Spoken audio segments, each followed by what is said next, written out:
하나님의 말씀 보겠습니다. 하나님의 말씀은 마가복음 9장 19절 말씀입니다. 하나님의 말씀은 마가복음 9장 19절 말씀입니다. 마가복음 9장 19절입니다. 대답하여 이르시되 믿음 없는 세대여 내가 얼마나 너희와 함께 있으며 얼마나 너에게 참으리요 그를 내게로 데려오라 하시매. 아멘. 말씀 제목은 올리고 피스티스 믿음 적은 자라는 제목으로 말씀을 나누겠습니다. 올리고 피스티스 믿음 적은 자라는 말씀을 나누도록 하겠습니다. 오늘 이 말씀의 배경은 변화산 사건과 연결되어 있습니다. 그 변화산 사건에서 베드로 그리고 야고보와 요한이 변화산에서 예수님이 변화된 모습을 보고 거기에서 그 엄청난 충격을 받습니다. 그리고 그 모세와 엘리야가 예수님과 더불어 이야기를 나누고 심지어는 하나님의 음성까지 듣는 어떤 그런 경험을 하고 내려온 상황이었습니다. 예수님과 세 명의 제자들이 산에 머무르는 동안에는 그 밑에 나머지 9명의 제자들이 귀신 들린 아이에게로부터 귀신을 쫓아내고자 힘을 썼지만 아무것도 하지 못했던 것을 봅니다. 그래서 이 아이의 아버지가 예수님이 이제 산에서 내려오셨을 때에 당신의 제자들이 아무 일도 하지 못했다고 어떤 이 귀신을 쫓아내지 못했다는 그런 말을 하게 됩니다. 그리고 예수님이 그 말을 들으시고 한탄하신 말이 오늘 이 말씀입니다. 믿음이 없는 세대여. 여기 첫 번째 우리 집중하셔야 되고 두 번째는 얼마나 너희와 함께 있으며 두 번째, 세 번째는 얼마나 너희에게 참으리요. 그러니까 내가 얼마만큼 너희와 함께 있어야 되고 내가 언제까지 믿음 없음에 대해서 참아야 하느냐라고 주님이 말씀하십니다.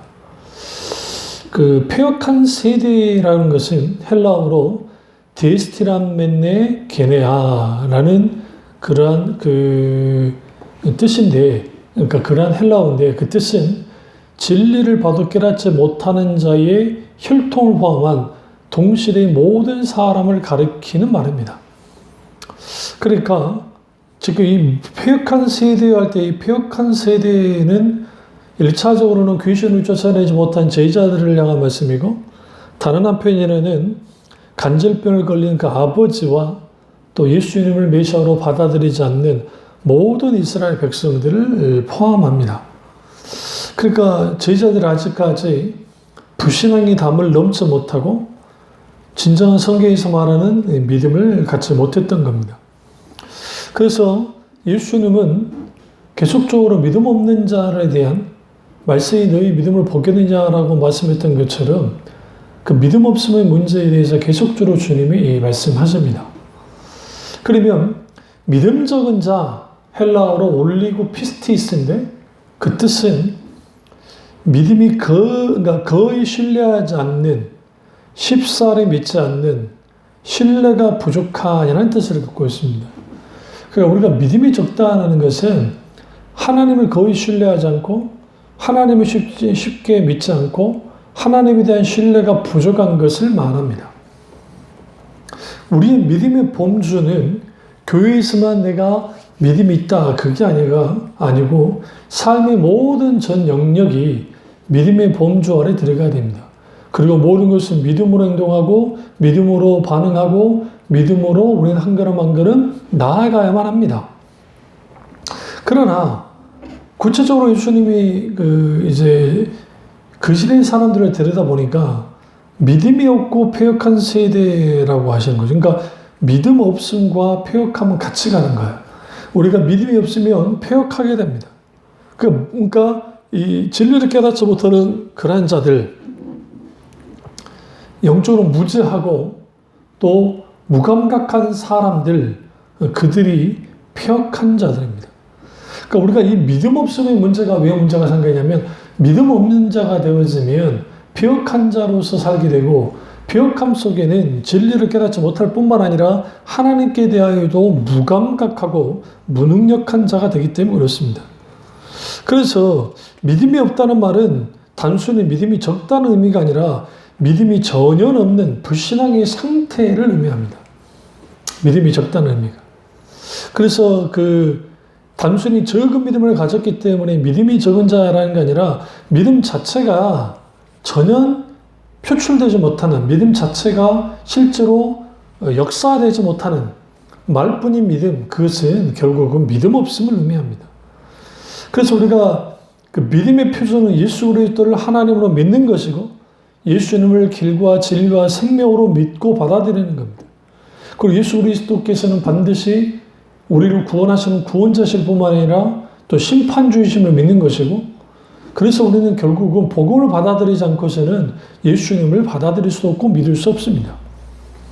그래서 우리가 분명하게 내 믿음이 어떤 믿음인가 할 때 어떤 종교적인 체험이나 분위기 따라서 가지는 그 믿음인가 아니면 정말 성경에서 말하는 살아서 역사하는 그 믿음을 갖고 있는가 이게 아주 중요합니다.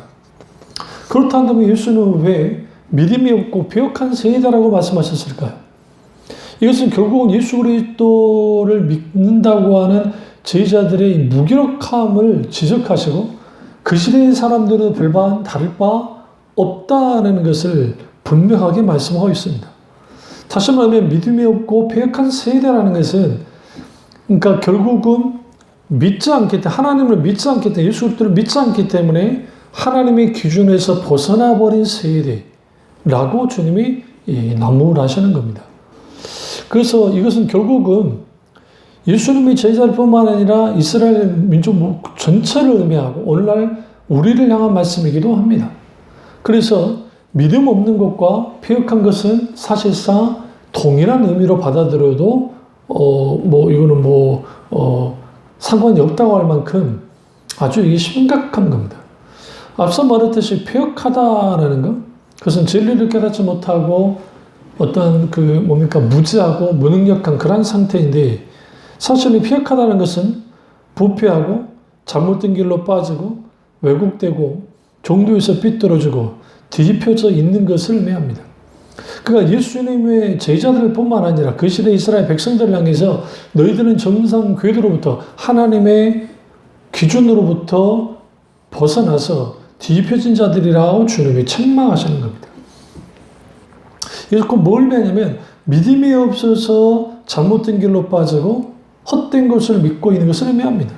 결국은 배역함은 영적으로 심히 타락하고 부패한 상태를 의미합니다.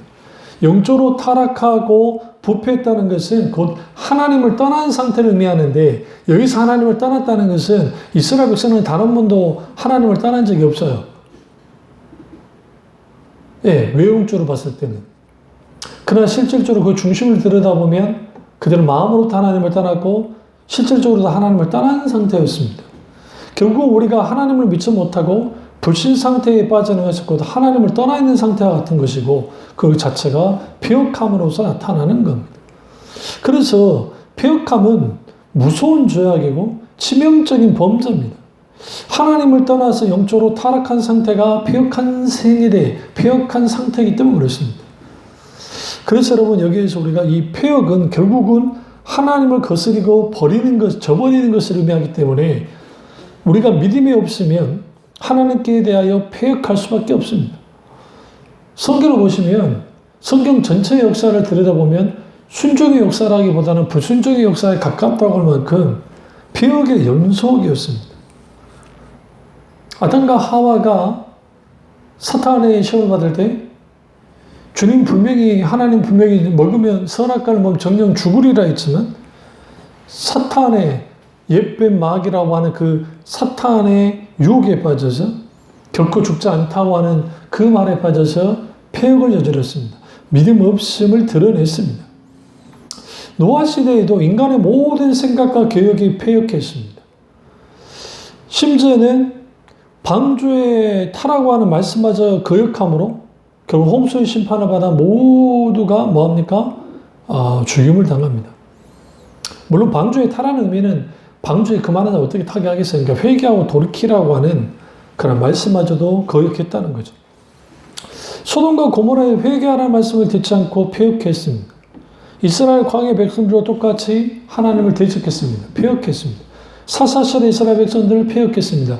열왕시대 이스라엘 백성들을 폐역했습니다. 물론 간간히 있게 되어졌던 뜨문뜨문 있게 되어졌던 그 선한 왕들이 남유다에 나오긴 했지만 사실은 대부분이 폐역한 세대로서의 삶을 살았고 그래서 폐역함은 믿음 없음을 같이 따라 나옵니다. 그래서 여러분 이 믿음 없는 자가 되지 않으려면 어떻게 해야 될까? 우리는 분명하게 이거를 이제 우리는 알 필요가 있습니다.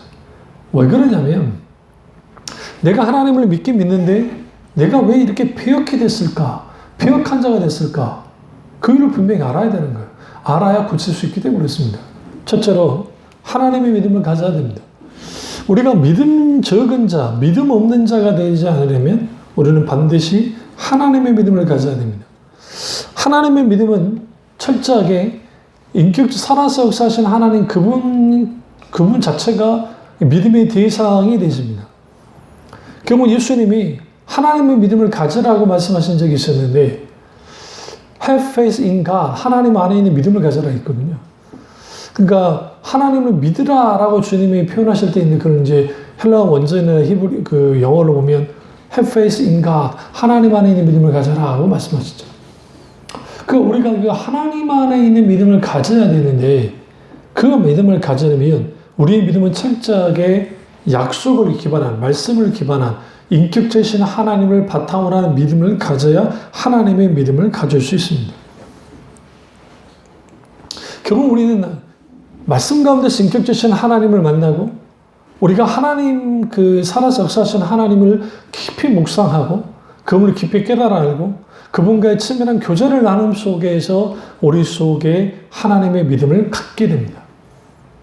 믿음의 주요 온전케 하신 예수를 바라보자. 결국은 믿음의 주인은 누구냐? 하나님이십니다. 예수님입니다. 결국은 믿음은 우리로부터 나온 것이 아니고 하나님께로부터 주어진 것이기 때문에 결국 우리는 하나님의 믿음을 가져야 됩니다. 그렇다면 하나님의 믿음을 갖는다는 말은 곧 하나님이 원하는 믿음을 갖는다는 것을 의미합니다. 하나님이 원하는 믿음은 뭘까요? 살아서 역사하신 하나님을 전적으로 신뢰하고 확신하고 전적으로 의탁하는 것을 의미합니다. 결국은 주님이 우리에게 원하는 것은 순전한 믿음을 요구하십니다. 우리는 하나님께 대하여 마음이 나누어지지 않고 순전한 믿음을 가져야 됩니다. 그래야 믿음 적은 자가 되지 않습니다. 두 번째는 믿음 적은 자가 되지 않으려면 반드시 이 하나님의 나라의 능력을 소유해야 됩니다. 그러니까 무슨 말이냐면 하나님 나라의 능력을 소유한다라는 것은 곧 하나님 나라의 가치관을 가지고 신앙생활을 해나가야 됩니다. 그러니까 우리가 믿음은 단순히 마술적인 능력을 주는 것이 아니라 하나님의 나라 혹은 말씀을 살아내게 하는 실질적인 능력이 됩니다. 그래서 진정한 믿음이 있을 때 거기에 하나님의 능력이 나타나고 결국은 하나님 나라의 능력이 하나님 나라의 실질적인 우리를 향한 통치와 다스림이 우리의 믿음 속에서 실제로 이루어지기 때문에 우리는 반드시 하나님 나라의 가치관을 회복하고 하나님 나라의 능력을 맛보면서 살아야 됩니다. 결국 우리가 그 하나님 나라의 능력을 맛보고 살려면 우리는 주님을 바라보면서 살아야 됩니다. 이 땅에 살지만 이 세상에 살지만 결국은 하나님 그분을 의지하고 그분만을 바라보고 그분과 함께 살아가야 됩니다.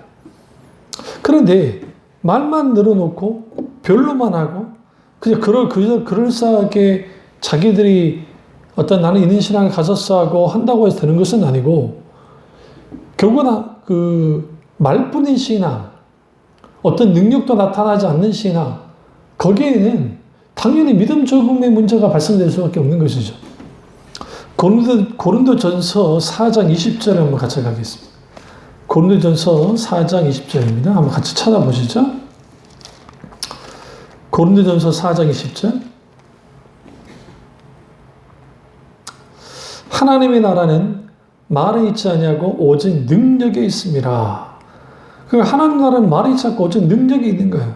결국 이 능력은 그리스도의 십자가 복음의 능력이고, 우리가 온전히 주님을 향해서 온전히 믿을 때, 그 믿음을 가질 때, 하나님의 믿음을 가질 때, 혹은 하나님 나라의 능력을 그러니까 하나님의 나라의 삶을 사는 그 삶을 바탕으로 한 믿음을 갖고 있을 때, 거기에 실질적인 믿음의 능력이 나타나는 겁니다. 그래서 우리가 신앙생활 하다 보면 자꾸 믿음의 뒷줄을 밀려나고, 내가 믿음의 사람인데도 불구하고 어떤 일들 통해서 마음이 무너져서 말씀에 귀를 기울이지 못하고, 이렇게 저렇게 이 상황 저런 상황에서 막 쉽게 흔들려보는 일들이 벌어집니다. 결국은 이것이 그냥 그렇게 끝나지 않고 단순히 믿음 없는 것으로 끝나면 좋겠는데, 그게 아니라 믿음 없음의 문제가 폐역함으로 빠진다는 게 더 큰 문제가 되는 거예요. 그러니까 폐역한다는 결국은 무지함과 무능력함과 무감각함과 그리고 진리를 깨닫지 못하는 그런 상태에 빠져버리는 것이죠. 그래서 예수님이 폐역한 세대가 된 그건 믿음 없어서 생기는 것이고, 반대로 믿음이 없기 때문에 폐역한 세대가 되어버린 겁니다.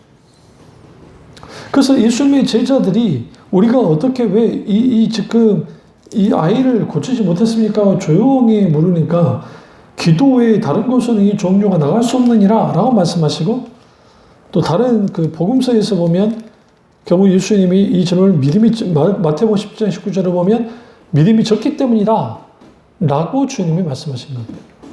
그러니까 우리 믿음 적음의 문제 혹은 믿음 없음의 문제는 심각함을 발생하는데, 자기 자신을 향해서는 무감각함과 진리를 깨닫지 못하는 무능력함, 무기력함에 빠지게 하고, 밖으로는 어떤 믿음의 능력도 나타나지 않는, 믿음의 역사도 나타나지 않는 그런 일들이 벌어지는 겁니다. 그래서 그 예수님의 관점은 믿음의 관점에서 모든 것을 보셨는데, 결국 예수님을 따라다니는 사람들 속에서 너무나 많은 경우에 믿음 없음이 당연한 게 되어버린 거예요. 그걸 말세에 믿는 자가 있는지 믿음을 벗겠느냐는 그 말씀 속에서 오늘날 우리가 말세를 살고 있는 우리도 똑같이 그 믿음을 우리가 가지고 살고 있는가? 정말 믿음이 요구될 때 내 믿음을 드러내고 있는가? 그렇지 못하는 경우가 너무 많다는 겁니다. 그래서 예수님께서 그 믿음을 그 겨자씨에 비유를 하셨는데, 겨자씨 할 만한 믿음이 있어도 저 산을 들어 저 바다에 던진다는 말씀처럼, 겨자씨가 비록 작은 씨앗이지만 거기에 생명이 있기 때문에 그 생명 있는 씨를 뿌렸을 때, 심었을 때, 그리고 그게 자라나게 되면 어떤 나무보다 크게 자라나고, 새가 거기에 깃들어 거기에 몸을 쉴 수 있는 만큼 그렇게 자라난 것처럼, 믿음은 결국은 생명이 있기 때문에 자라나는 게 당연한 건데, 그러나 문제는 겨자씨만한 믿음조차도 갖지 못하고 있을 때 생명이 없기 때문에 전혀 자라날 수 없게 되는 겁니다. 그래서 우리는 반드시 내가 하나님께 대하여 정말 하나님의 믿음을 갖고 있는가, 가지고 있는가 살펴야 되고, 또 하나님 나라의 통치와 다스림을 기꺼이 받아들이고 의지하는 믿음을 갖고 있는지를 살필 필요가 있습니다. 이것이 오늘날 우리에게 너무 중요한 거죠. 그래서 우리는 반드시 내가 지금 정말 믿음이 있는 자인지 아닌지, 내가 지금 믿음이 폐역한 자인지 아닌지를 우리는 분명하게 살필 필요가 있습니다. 세 번째는 내 믿음을 검증해 봐야 됩니다. 그러니까 내가 믿음이 없는 자가 되려면 내가 믿음을 검증하는데 그냥 한두 번 검증하는 게 아니라 순간순간 내가 정말 믿음이 있는지 없는지 그걸 계속 살필 필요가 있습니다. 오늘날 많은 사람들이 내가 예수 그리스도를 중생을 체험하고 예수 그리스도를 믿고 구원 받았기 때문에 이제는 나는 그냥 믿음이 있는 것이라고 생각해요. 그럼 주로 내가 믿음이 없다고 여길 때는 어떻게 생각하냐면, 그냥 내가 기도 생활을 좀 등한시하고 말씀을 좀 잘 읽지 못하니까 그래서 내가 믿음이 떨어진가 생각하지만 정작 실질적으로 필요한 것은 뭐냐면 믿음은 하나님을 향한 전적인 신뢰 그리고 하나님 기분을 깊이 알고 사랑하는 것이 바탕으로 하는 것이 믿음이에요. 그런데 그런 것들이 분명하게 우리 가운데 실질적으로 우리 속에 실질적으로 있지 못하면 내 믿음에 문제가 생긴 거예요. 어떤 문제가 생기면 막 자기 방법과 자기 수단만 의지하고 하나님께 나아가지 않은 거 믿음 없음이죠. 그러니까 우리가 환경이 어떠하 할지라도 상황이 어떠하 할지라도 하나님 그분만을 바라보고 나아갈 필요가 있습니다. 성경 같이 해서 찾아보시죠. 고린도후서 13장 5절을 보시면 너희는 믿음 안에 있는가 너희 자신을 시험하고 너희 자신을 확증하라. 예수 그리스도께서 너희 안에 계시는 줄을 너희가 스스로 알지 못하느냐? 그렇지 않으면 너희는 버림받은 자니라. 그래서 여러분 여기서 너희는 믿음 안에 있는가 너희 자신을 시험해라 라는 거예요. 그럼 내가 정말 믿음 안에 있는지를 시험해야 돼. 근데 시험한 걸로 끝나는 것이 아니라 자신을 확증하라라고 말합니다. 우리는 믿음에 확증하는 시간들이 필요해요. 다시 말하면 검증하는 것들이 필요합니다. 그럼 검증은 어떻게 합니까? 열매를 통해서 할 수 있어요. 내가 정말 믿음이 있는지 없는지 열매가 나타나요. 그러면 그 열매는 어떻게 나타납니까? 그 믿음의 과정들 속에서 상황들 속에 나타나잖아요. 결국은 그 믿음의 과정들 속에서 내가 어떤 일과 어떤 문제가 있을 때 어떻게 반응한지를 보면 내가 정말 믿음이 있는 사람인지 없는 사람인지를 알 수가 있어요. 예수 그리스도가 너희 안에 계신 줄을 너희가 스스로 알지 못하느냐. 다시 말하면 주님과 내가 여호와 삼마 정말 함께 하신 하나님, 그 함께 하신 하나님, 내게 거주하신 하나님, 혹은 임마누엘 하나님, 우리와 함께 하시는 그 하나님과의 친밀한 교제, 그분과의 깊은 교제 속에서 그분을 깊이 알고 사랑하는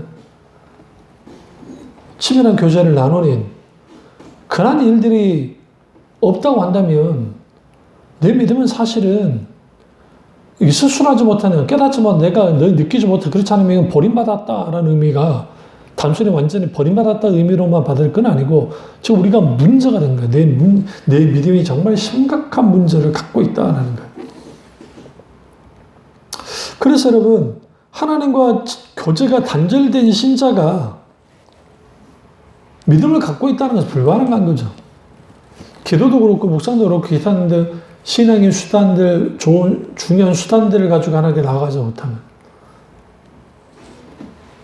그래서 우리는 반드시 그 하나님과의 친밀한 교제로 나와야 되고 그 친밀한 교제 속에서 하나님 그분을 깊이 알고 깨닫는 일들이 우리 속에서 있어야 됩니다.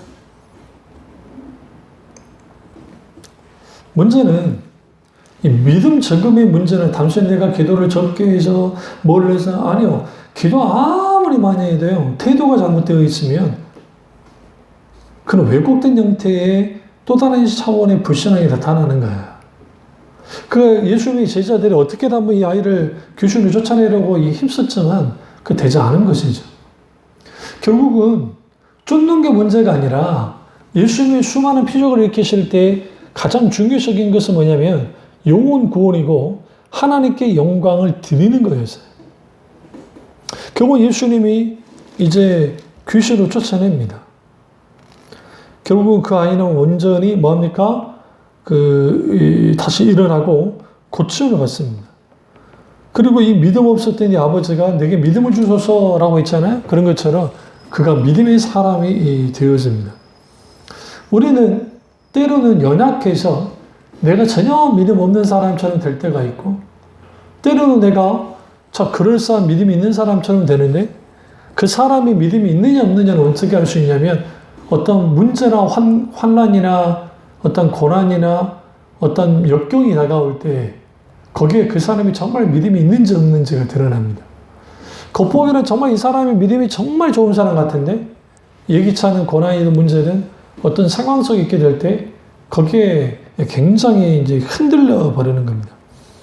그래서 우리는 반드시 우리에게 필요한 게 뭐냐면 나는 반드시 주님과의 관계 속에서 정말 믿음의 관계로 가져가야 되고 그러니까 순간순간 내 믿음을 들여다 살펴야 돼요. 우리 가장 심각하게 생각할 것은 내가 하루에 살아가는데 하나님의 생각이 얼마나 나냐는 거예요. 그러니까 우리를 그냥 내버려 두면 안 돼. 우리 마음속에 일어나는 순간순간 일어나는 분노의 감정들, 상처들, 아니면 기타 등등 눌림들, 원망들, 그런 것들을 반드시 뭐 해야 되느냐? 주님께로 가지고 나아가야 되고, 우리는 그 믿음으로 주님께 나아가도록, 믿음을 앞서 나아가야 됩니다. 그렇게 한 걸음 한 걸음 믿음으로 나아갈 때, 거기에 믿음의 발자취들이 남게 되는 것이고, 그 믿음의 발자취가 남을 때 비로소 아는 거예요. 아, 의인은 믿음으로 말미암아 살리란가 같으니라. 결국 모든 신자는 믿음에 의한 삶을 살아야 되고, 믿음에 의한 삶을 살려면 신앙의 본질, 하나님을 알고 사랑하는, 전적으로 그분을 신뢰하고 확신하고 전적으로 순종하는 그런 삶으로의 전환이 없으면 우리가 믿음으로 산다는 것은 불가능하게 되는 거예요. 그러니까 믿음에 의한 삶을 살지 않으니까 단순히 믿음 만능주의에 빠져서 믿기만 하면 모든 게 된다. 그래서 자기들이 뭔가 얻어내고 뭔가 성취하는 데 급급하지, 하나님과 인격적인 관계, 그분을 깊이 알고 사랑하고 친밀한 교제를 나누고 그분을 아는 만큼 사랑하고 사랑한 만큼 더 깊이 알고 그분을 좀 더 신뢰하고 의지하고 확신하고 그 속에서 그분께 의탁하며, 그리고 그 내가 의탁한 만큼 주님께 온전하게 순종해 나아갈 때, 거기로부터 실질적인 믿음의 역사들이 나타나는 거예요. 그래서 사도 바울이 믿음의 역사와 사랑의 수고와 소망의 인내에 대해서 말할 때 믿음의 역사에 대해 말하는 거예요. 그 결국 우리 속에 하나님의 놀라운 믿음의 역사들이 나타나요. 나를 쥐고 흔드는 것이 세상의 환경과 여건이 아니라 하나님 그분이 나를 강하게 붙들으셔야 되고, 그 속에서 우리는 반드시 믿음으로 한 걸음 한 걸음 나아가고 그 부분에 대해 실질적으로 이겨나갈 필요가 있습니다. 근데 우리 이렇게 생각해요. 이렇게 지금 물에도 넘어져 불에도 넘어지는, 원래 보면 간질병 같은데 여기 귀신이 그 병을 일으켰습니다. 그래서 이런 거를 해결하려면 큰 믿음을 갖고 있어야 돼 라고 생각해요. 그런데 예수님은 오히려 큰 믿음이 아니라 겨자씨만한 믿음만 있어도, 다시 말하면 생명 있는 믿음만 있어도 저 산을 들어 저 바다에 던질 수 있다라고 말씀하십니다. 그 어떤 믿음이 더 큽니까? 간절을 고치는 게 큽니까? 산을 명해 바다를 옮기는 게 큽니까? 당연히 산을 명해서 옮기는 게 큽니다. 근데 이 모든 것은 겨자씨만한 믿음만 있어도 가능하다는 거죠. 이게 이제 과장법으로 쓰신 건데요. 여기서 우리는 뭘 알 수 있냐면, 결국은 내 안에 있는, 내가 가지고 있는 믿음의 크기, 이게 소위 자기 신념의 크기에 따라서 믿음의 역사가 달라지는 게 아니라, 믿음의 확신은, 그러니까 확신 속에서 담담이 생기는데, 그 확신은 하나님의 약속을 통해 주어지고, 근데 그 하나님의 사람들이 어떤 그 급박하고 힘든 상황 속에서 그들이 확신하고 담대할 수 있었던 것은 뭐냐면, 하나님 그분을 전적으로 신뢰했기 때문에 가능한 거예요. 그러니까 내가 믿고 있는 그 하나님을 전적으로 신뢰해야 돼. 그 하나님 하신다는 것을 분명하게 믿어야 돼. 그분을 신뢰할 때 그 신뢰함 속에서 우리가 그 어떤 당당히 골리앗이라고 하는 문제 앞에서 각기 우리의 여리고성이 있을 때 믿음으로 반응할 때, 그 믿음으로 반응함 속에서 하나님의 놀라우신 역사가 있습니다. 그래서 여러분, 우리가 어떤 믿음 적은 자가 되지 않으려면 반드시 순간순간 내 믿음을 검증하고 내 믿음이 어떤 믿음 상태인지를 계속적으로 살필 필요가 있고, 그리고 믿음은 결국은 들으면서 나면 들으면 그리스도의 말씀으로 말미암느니라 하는 말씀처럼, 결국은 우리가 어떻게 그 말씀, 그 하나님의 말씀, 그 말씀이 우리 심령의 밭에 뿌려졌을 때, 심겨졌을 때 그 말씀을 받아 누려야, 그 말씀을 가까이 해야, 그 말씀이 나의 말씀이자 우리 말씀이 되어져야, 그 말씀에 붙들려야 믿음이 강해집니다. 자라납니다. 그래서 예수님이 마태복음 17장 20절에 가라사대 너희 믿음이 적은 영혼이라 진실을 너희에게 이르노니 너희가 만일 믿음이 한 겨자씨만큼만 있으면 이 산을 명하여 여기로 저리로 옮기라 하여도 옮길 것이요 또 너희가 못할 것이 없으리니 라고 말씀하셨습니다. 여기서 겨자씨는 이제 겨자씨만한 믿음만 있으면 이것은 헬라어로 호스코콘 시나페오스라고 하는 헬라어인데 여기서 씨라고 하는 히브리어 자르보오 씨 즉 짜라라고 하는 히브리어에 나온 건데 보호는 전지사 뭐뭐하네 라는 뜻입니다. 그러니까 씨는 그 안에 생명이 있다라는 거. 그러니까 그 생명이 있는 씨 안에, 그러니까 겨자씨만한 생명이 겨자씨 안에 생명이 있다. 그러니까 그런 생명이 있는 겨자씨가 있으면 뭐예요? 저 산을 들어 저 바다에 던질 수 있다는 거. 결국 믿음은 생명과 직결됩니다. 우리가 가지고 있는 믿음 어떤 믿음이에요? 죽은 믿음이 아니라 생명이 있는 믿음이에요. 믿음이 크고 작다라는 의미는 단순히 큰 믿음, 작은 믿음 그렇게 표현할 수는 있지만 성경에는 오히려 큰 믿음, 작은 믿음의 의미보다는 담대한 믿음에 대해서 말해요. 강한 믿음에 대해서 말을 해요. 그럼 곧 믿음이 크다, 작다라는 의미도 성경에도 말하긴 하지만 단순히 믿음이 크게 말하는 게 아니라 생명이 있는 믿음을 갖고 있느냐 아니냐에 따라서 우리의 믿음이 강하다, 적다라는 것이 분명하게 드러납니다. 생명은 죽지 않고 생명은 꽃을 핍니다. 그러니까 겨자씨는 가만히 있는 것이 아니라 약동하는 생명이 그 안에 내재져 있고 실제로 자라나는 것처럼 그래서 여기서 우리가 자라나지 않는 믿음이라는 것은 죽은 믿음이고 믿음에 문제가 생긴 거예요. 믿음 검증에서 가장 중요한 게 내 믿음이 자라나고 있느냐 아니냐예요. 생명이 있으면 자라날 것이고 생명이 없으면 혹은 중간에 문제가 생겼으면 자라나지 않는 겁니다.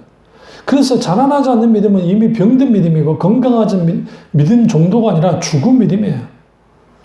정상적으로 자라나는 게 믿음입니다. 근데 그냥 심겨졌다고 그냥 자라납니까? 그렇지 않습니다. 우리는 계속적으로 가꾸고 우리는 실제로 주님과 디시플린, 영적인 훈련도 할 필요가 있고 말씀에 대하여, 기도에 대하여 내 신앙의 모든 영역을 잘 이렇게 갖고 나아갈 때 우리의 믿음이 우리의 신앙 연륜이 더하면 더해질수록 우리의 믿음이 성장되어지는 겁니다. 그래서 여러분 성장하지 않는 믿음은 아무것도 아니고 성장이 없다는 것은 결국은 신앙에 문제가 있는 것이고 믿음 적은 자라는 것이기 때문에 우리는 반드시 영적으로 성장해야만 합니다.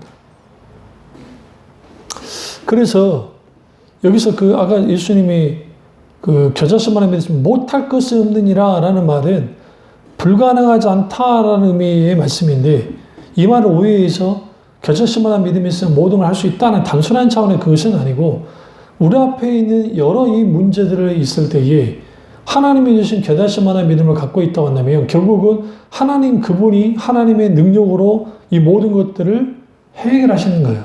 그런데 하나님 무엇을 보시고 간섭하고 개입하시느냐? 우리 겨자씨만한 믿음을 보시고 주님이 역사하신다는 겁니다. 결국은 믿음의 적음의 단순한 문제가 아닌 믿음 없음을 주님이 책망하시고 결국은 겨자씨만한 믿음을 가져서 폐역한 세대가 되지 말라고 하는 주님의 강변입니다. 여기에서 우리는 그럼 어떻게 해야 될까요? 나의 믿음 없음과 폐역함을 하나님께 회개하고 돌이키고 내가 정말 내 믿음을 점검하고 내가 정말 겨자씨만한 믿음이라도 갖고 있는지를 분명하게 보아서 내가 정말 하나님 앞에 겨자씨만한 믿음이라도 가지고 회복해서 하나님 그분이 그토록 원하시는 정말 사라져 없사는 그 믿음을 가짐을 통해 폐역한 세대가 아니라 정말 진정으로 이 세대의 빛과 소금 역할은 감당하는 믿음의 사람이 돼야 되고 우리가 믿음으로 온전하게 이렇게 이제 폐역함으로 벗어나게 되어지면 결국은 하나님이 나를 통해서 놀라운 역사를 하십니다. 이 은혜가 저와 여러분의 길을 주님의 이름으로 축원합니다. 기도하겠습니다. 사랑의 주, 역사의 주, 은혜의 주님, 우리가 믿음 없는 자 되지 않도록 도와주시고 우리 믿음 없음으로 벌어지는 폐역함들, 믿음 없음으로 이렇게 되어지는 불순종과 불신앙의 모든 것들, 이 모든 것들을 주님이 깨뜨려 주셔서 우리가 이 패역함으로부터 믿음 없음으로부터 벗어나서 정말 믿음의 사람들이 다 될 수 있도록 은혜 베풀어 주옵소서. 성령께서 늘 함께 하시고 역사하시기 원하고 예수님의 이름으로 기도드립니다. 아멘.